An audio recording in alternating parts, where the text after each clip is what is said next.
Tercera cita amb l'Europa de llegenda que ens porta la Judit, que ja somriu, i és que avui la història que ens porta més o menys ens sona.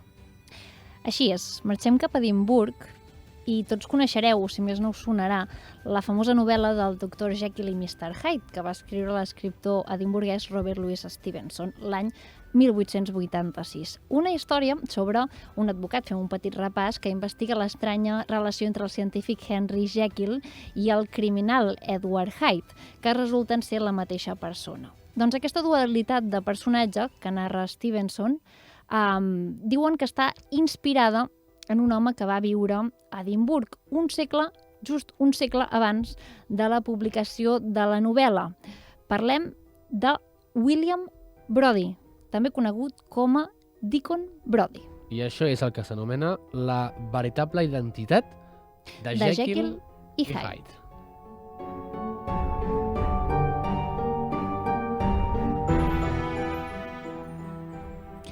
Doncs aquest senyor era un artesà molt respectat, especialitzat en armaris i panys. Era serraller, també. I la seva bona feina el va portar a ser membre del Consell Municipal i diaca, que vol dir clergue, de la Corporació d'Artesans i Fondes d'Edimburg, d'aquí el seu sobrenom de Deacon Brodie.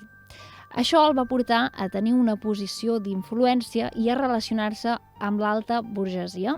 I no costa gaire lligar caps, perquè gràcies a la seva feina, Deacon Brodie va començar a fer còpies de les claus de les cases de la gent rica i va encetar una doble vida. Home de confiança pels seus clients durant el dia, lladre per les nits. No se sap quantes cases va entrar a robar, però es creu que la seva carrera criminal va començar el 1768, quan va copiar les claus de la porta d'un banc i va robar 800 lliures, molts diners en aquell moment. I Brodie, doncs mira, sembla que va agafar l'afició i fins i tot va formar una petita banda de lladres. I l'últim objectiu que va tenir va ser l'oficina d'impostos dels jutjats de Chesil, al districte de Canongate. El pla va fallar i va capturar a un membre de la banda que el va delatar. Brodie en aquells moments es trobava a Holanda amb intenció de marxar cap als Estats Units i va ser detingut a Amsterdam i portat de nou cap a Edimburg per ser jutjat.